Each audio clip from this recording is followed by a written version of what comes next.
Welcome back to Gaslit by a Madman on philosophy, madness, and society. A Nietzsche-esque deconstruction of the psychiatric system from a former patient, long-suffering patient. So patient. I'm just reaching the forward and acknowledgements to the book, which is it's quite a long kind of like introduction, really. Well, not that long, but more than just a few mentions of acknowledgements, people. I'm reading out the whole book and commenting on it. This book is dedicated to all the burning souls in hell after the mental health system. I hope God will lighten their burden in this ghastly half-life realm, largely hidden away, magnifying its horror in silence and unseen yet unmourned captivity 1,000-fold for its victims, while allowing its endorsers to sleep soundly, almost like a baby, their consciences likewise muffled and made excuses for in their brute, bold injustice. May the Lord rescue these poor, abject, limboing souls eventually somehow. May the torturers themselves know salvation eventually as well. Let history have a happy ending. Let the martyrs rise, and the evildoers finally repent and by God's grace be forgiven. I thank all my friends on social media who have supported me so far and pray that will continue through the stormy times ahead. A special thanks to Vijay Valhalla of India for helping me put my books together, one of the kindest and wisest, most humble men I've ever met, without whom I and anyone else whose plight I highlight might have continued to be silenced by the system allegedly in place to help us. Also, special thanks to psychologist Seth Farber for planting a lot of the seeds from which this kind of thought grew, and sagely carrying the torch from Satz, Lang, Casey, and others to more recent times, ensuring that the fierceness of madness will be restrained by the firm but gentle power of love, which is a quote from Farber's book, The Spiritual Gift of Madness, The Failure of Psychiatry and the Rise of the Mad Pride Movement, 2012. Also, special thanks to my other friends and mentors within the movement, Carrie Emery and Tal Schlutzker, both of whom are also widely read published authors. Tal is better known and generally considered even more successful as a visual artist, a painter, and whose kind reflections on my work you may read at the end of this book.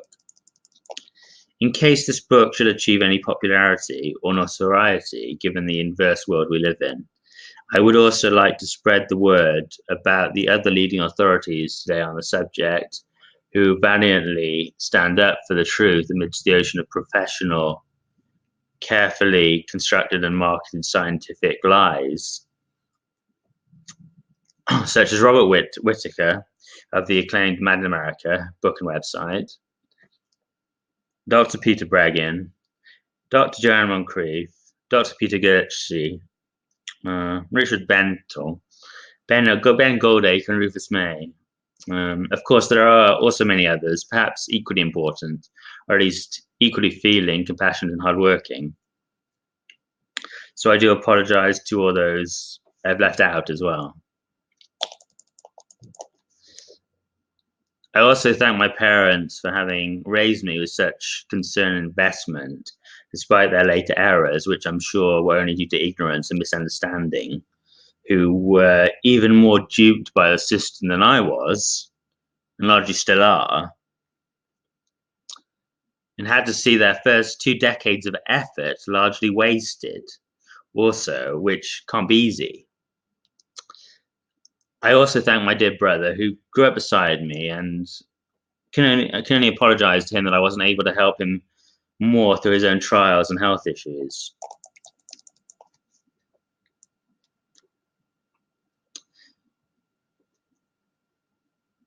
This book is divided into 2 parts. Firstly, about 100 poems. Secondly, just under 200 pages of prose works dealing mainly with subjects of psychiatry from a philosophical and personal point of view. If you appreciate the work of Nietzsche, Foucault, and Thomas As, and other similar writers, and yet are looking for something a bit more sarcastic and even more raw, bare all than they are about human nature and society, yet with bloody shining tears of real catharsis mixed in amongst all the rage and the scorn, together with some hopefully genuinely helpful, hard-won, and actually highly uplifting lessons of advice towards the end, just to prove that things often do turn out better eventually. If you can escape from the damn professionals, this book may well be for you.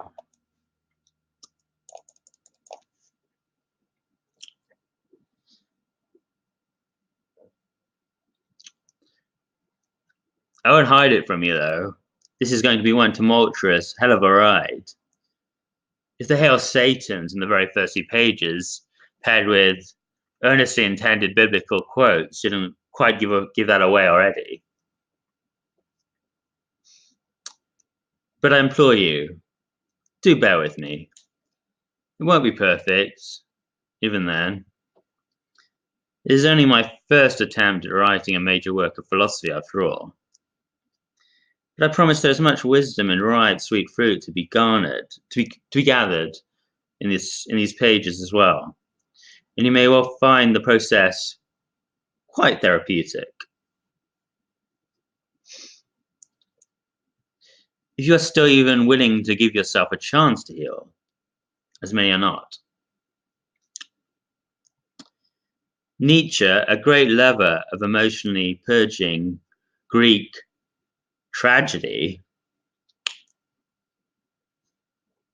true mental health services, said that the second stage of spiritual transformation was the lion. And there is certainly much roaring herd in these pages. But that is necessary to reach the third and creative, harmless and benevolent stage, that of the child.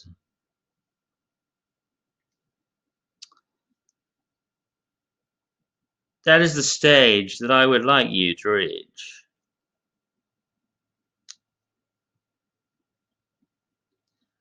To literally be born anew. And unlike me, not have your spiritual pregnancy. Remember, Socrates called his role a midwife. And your love's dream aborted by the cool, ignorant men in white coats.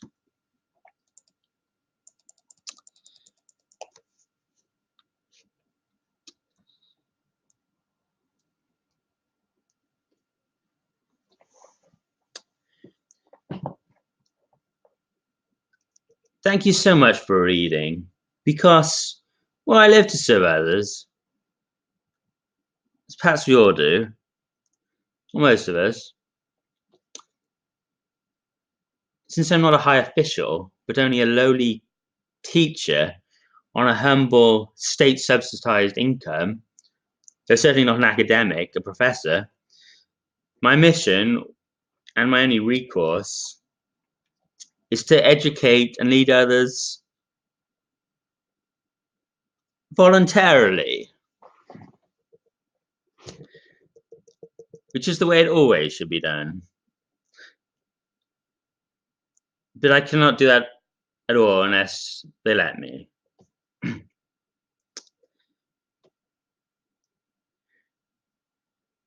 Jesus said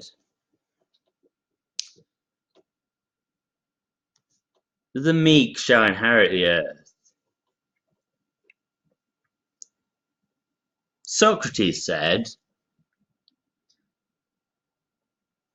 all I know is I know nothing.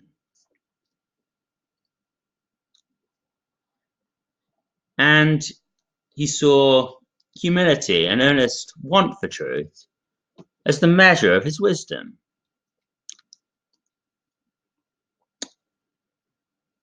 And I say similarly, blessed are those who want and are willing to let themselves be loved, even more blessed than those who love. Blessed are those who are willing to receive, even more blessed than those who give.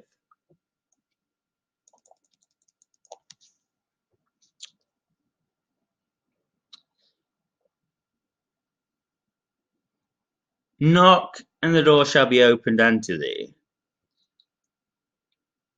But refuse to do so, and to either pursue the truth with all your heart, or even be willing to accept on board when it calls out for you. And you, and even others who weren't so foolish, may well be heading straight to hell. Sorry, just the truth. Kidding yourself is only really being kidded by others. Because deep down you know the truth and it will haunt you. And until I'm probably past the very grave. It will doubtless intrude on your overt and manifest outer life long before that as well.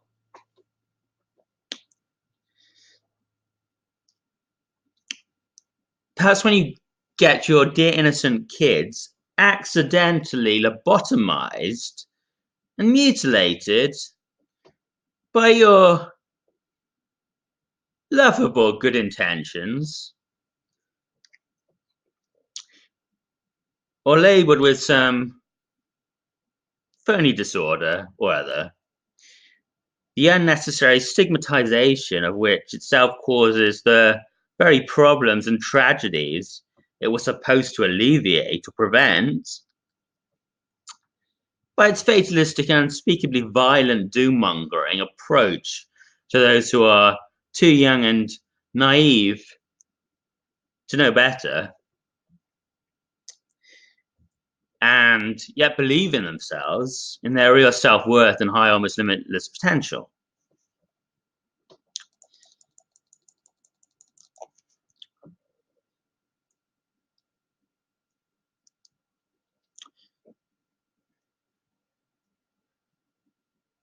All right, enough for now. I'll leave that to the latter half of the book, when you have been rendered docile and receptive by the emotional barrage of thousands, not literally, maudlin and cathartic, yet sometimes quite uplifting, equally exhausting, larger-than-life poems that nonetheless express hardly even a tiny fraction, maybe not even 1%, of the actual torment that was inflicted on just one small individual, on me.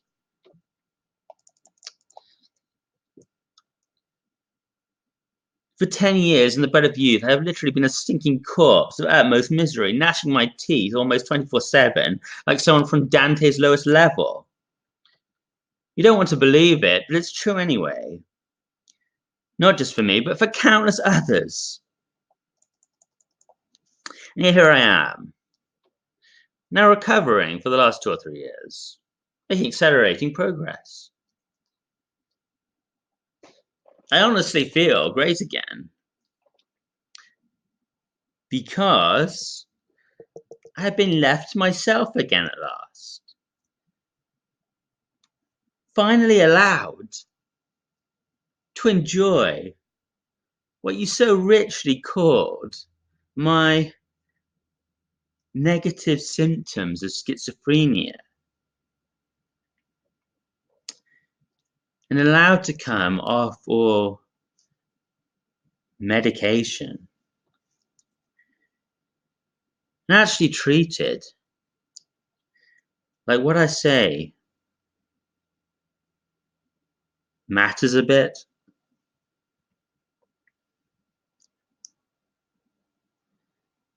Including what I say about myself, my own honest to God feelings.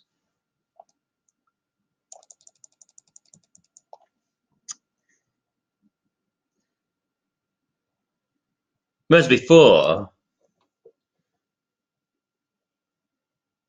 I was literally begging them to stop. And they were cheerily assuring me in front of my disbelieving eyeballs that everything was being done for my own best interests. Yeah, wow. Those kind intentions cost me precisely those 10 years of the most utter devastation and excruciating hell.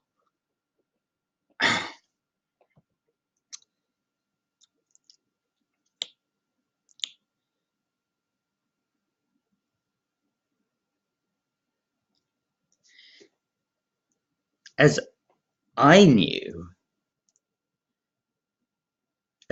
they would all along.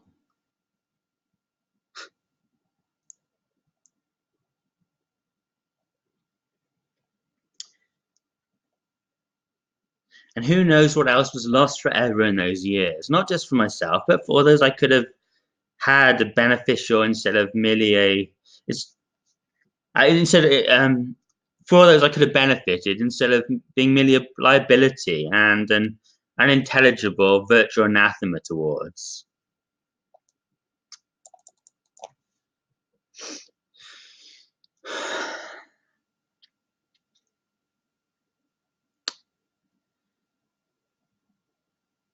Now the only question is how we can all possibly still save this boiling, screaming, dying planet and society. Oh no, you're not going to stop my mouth, so you can stop your own ears this time. Get your head out of that damn sand.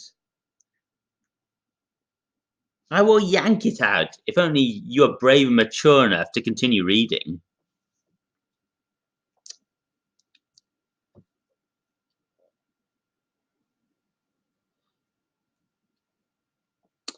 You see, it is often far easier and often far preferable to give than it is to receive. Understand?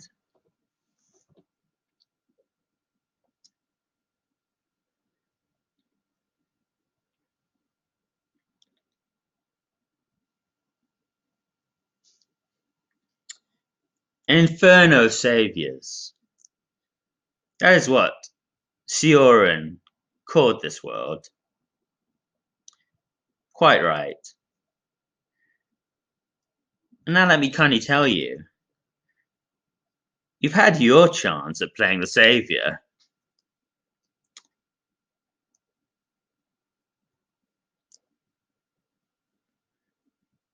But if you don't want to continue on reading, that's fine, as long as you obey one simple little rule that you seem totally unable to get your head around.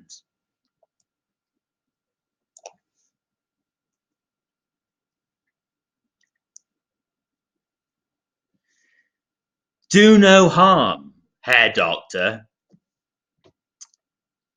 Though I begged you on my knees before to stop, over and over, and you only chuckled at me and carried on anyway, smiling knowingly and whispering complacently at your callous nubile little female assistant psychiatrist to impress her.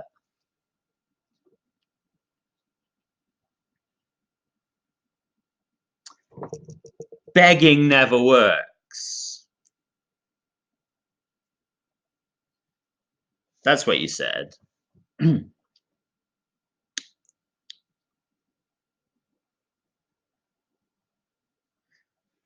So I won't beg any more, Herr Doctor. I'll simply say again, even louder this time.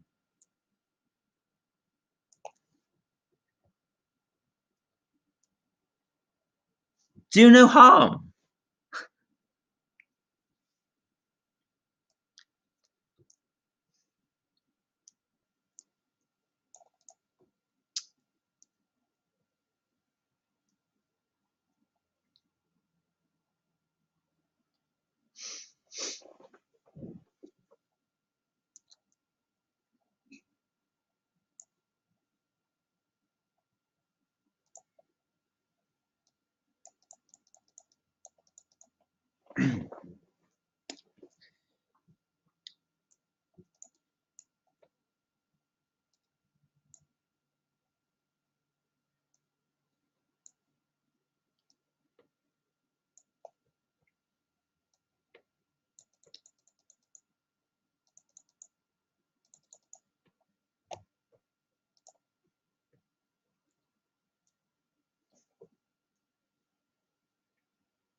And then there's a painting by my friend Taslutska called Catharsis.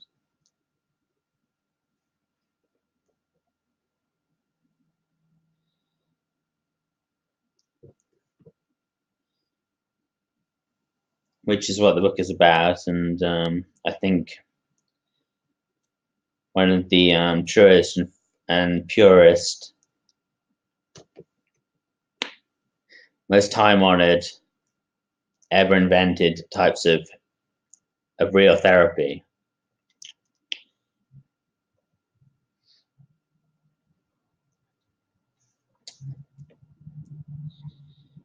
Which is the ancient Greek term that Aristotle, in his book The Poetics, used to describe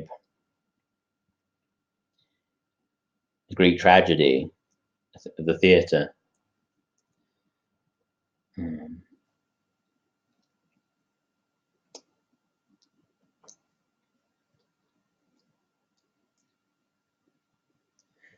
Which he, of course, described as the purging of the emotions of pity and fear.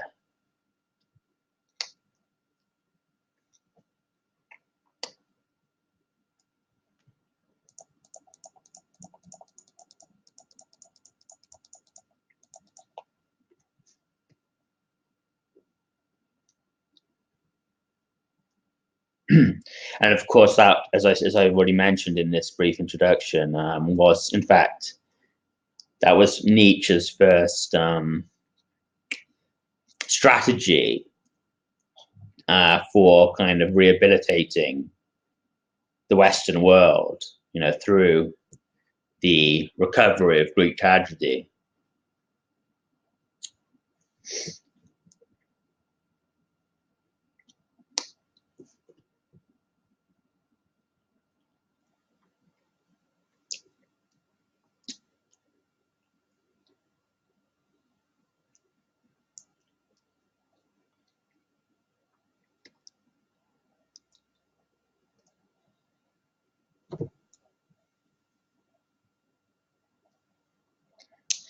And then I've got just got the hashtag, the 9th of Ab, which is commemoration of the destruction of the Jewish temple a long time ago, which marks the saddest day in the Judaic calendar.